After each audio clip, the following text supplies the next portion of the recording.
So we're on chapter 63. We're on the first night officially for FNAF 3. So let's just get right into this, shall we? And if you want to follow along, chapter links will be in the description below as always. Now let's get started. Chapter 63, Night 1, Take 3. Ruby arrived for the night as ready as she'd ever be. She waved at the friendly thoughts as she passed through and even greeted Hebe, who was still mad about the whole deal thing. She paused a moment at the door separating the main building from Fazbear Fright. Here goes nothing, she muttered as she stepped through. It felt different. The hallways seemed longer, were run down than before. The decor was creepier. Strange sounds echoed through the otherwise silent area. She had a feeling that the building wasn't just making Springtrap stronger, it was also changing his part of the pizzeria. She suppressed her shiver and popped into the office. It was almost time to start, and she wanted to be ready. Settling into the creaky chair, she picked up the tablet for the horror attraction and sighed in annoyance at the extra settings. She had a feeling she wouldn't just be able to ignore the ventilation. Time ticked down until it hit 12, and the phone rang. The familiarity made her lips twitch into a smile until the caller spoke again. She leaned back to listen. Hey man, okay, I have some awesome news for you. First of all, we found some vintage audio trading cassettes.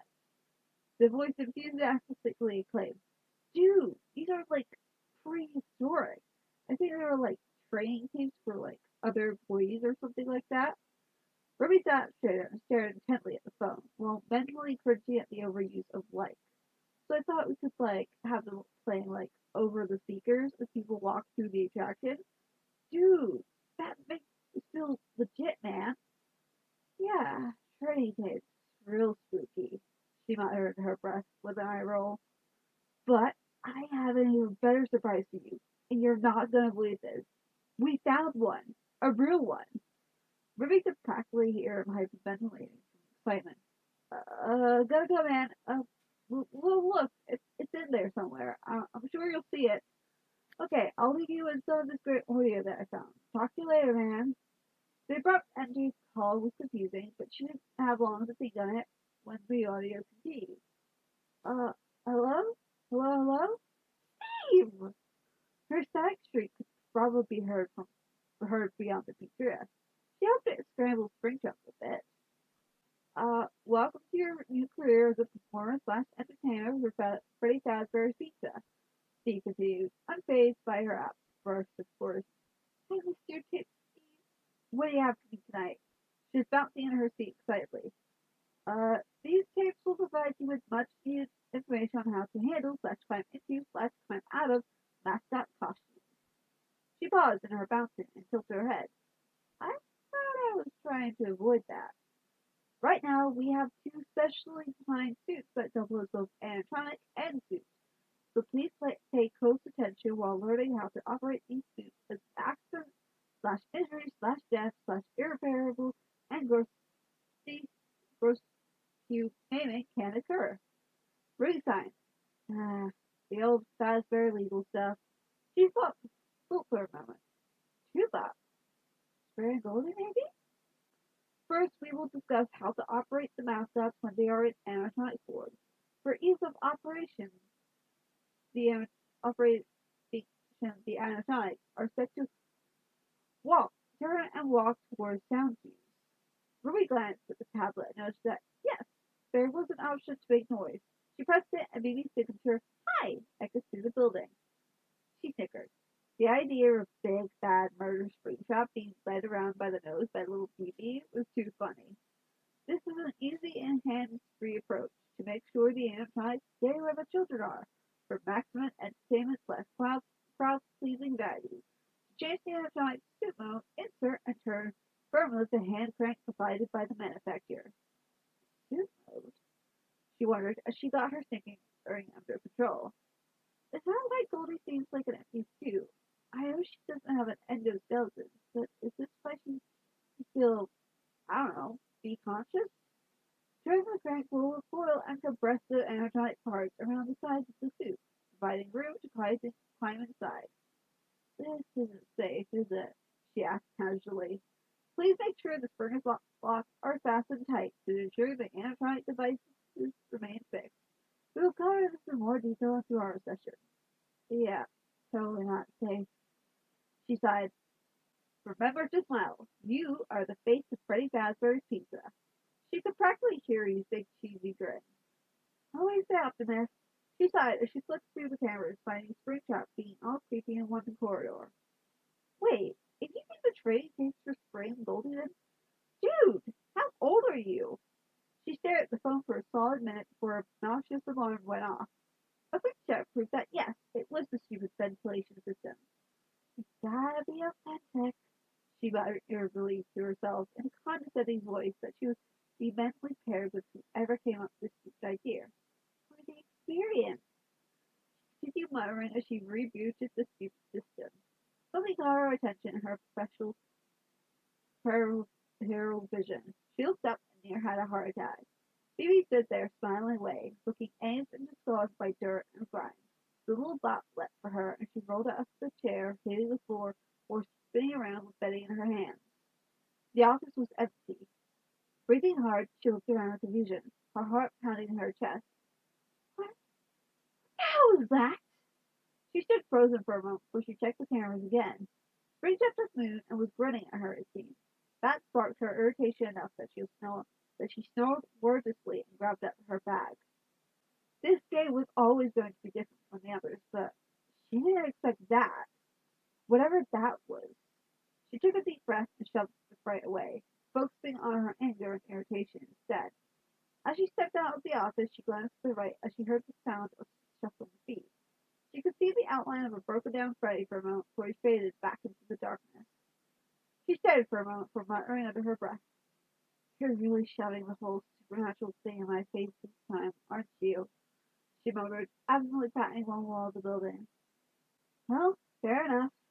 It's due, but I'll deal. She steadied her nerves for a moment and focused on her goal again. Okay, so creepy possible hallucinations aside, gotta focus on tonight's mission. He's expected to give me a horrifying, traumatic experience while I run around in a panic and inspired by the skin of my teeth. That's not all that appealing, so I'm gonna see how much humiliation and murder those can take. Falsify me by the skin of my teeth, probably. She straightened up and checked the systems again, eyeing the ventilation button with distaste. She really needs to find out who came up with that idea. Then she needed to beat their soul in. The team smirked slightly as her nerves settled again, and she went off to show Springtrap exactly why she won this game twice before.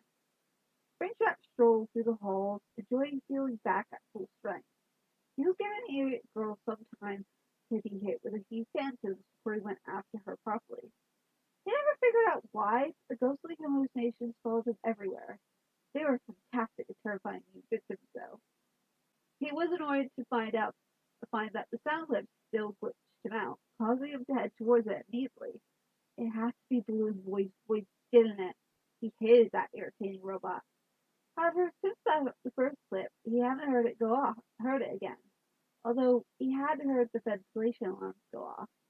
She undoubtedly met at least one phantom then. He smiled to himself. He'd play with her a bit, private to Terran's madness, then he'd end it, painfully. He really didn't expect her to last past night one. She was just as silly as a regular girl after all. What could she possibly? His smug train of thought was cut off by a still baseball bat to the face. The unexpected nature and strength of the blow sent him off balance, and he fell backwards. To ward his anger, he looked up with a glare to find the teenager standing in front of him, outside the office, with one hand on her hip and the other holding the bat over her shoulder. There was an annoyed scowl on her face. You look too smug for your own good. She glared at him. And I'm highly annoyed with the weird hallucination thing, so I'm blaming that on you too. She jabbed the bat in his direction, staying out of reach, even as he was still winded from surprise. Oh, brat! She didn't even look worried, never mind scared. Ruby raised an eyebrow as he received and jumped to his feet, intent on strangling the life out of her. He got his face full of glitter instead as she neatly sidestepped him. Please give me more of a challenge than that, she smirked mufflingly. The twins is better than that. Sometimes. He spun around to glare at her, his looks of kill She just smiled serenely back at him. You decided to underestimate me because I'm just a stupid teenage girl, right? She pulled something out of her pocket as he advanced again. Bad mistake. He didn't think he could hate chocolate as much as he did when whatever it was that she threw at him covered him in the substance from head to toe. It got into his joints and slowed him down as she went running off again, laughter trailing behind her. He glowered darkly after her, his good mood forgotten. Maybe he had underestimated the girl. She seemed strangely unaffected by the phantom, and she was clearly resourceful. Slowly, he smiled and brushed as much just the chocolate off as possible. Perhaps this might just be fun after all, little night guard. He chuckled darkly before disappearing down the shadowy corridor himself. And that's the end of chapter 53. So I hope you enjoyed. If you did, leave a like, go leave a review, because we're done here now. But before you do, make sure you subscribe. I upload new videos every Friday and Saturday. But now we're done here, so go show the office some love. Bye bye now. Bye. Oh, and be sure to come back tomorrow for the next chapter of Meaning of the Mind. So yeah. Anyway, bye.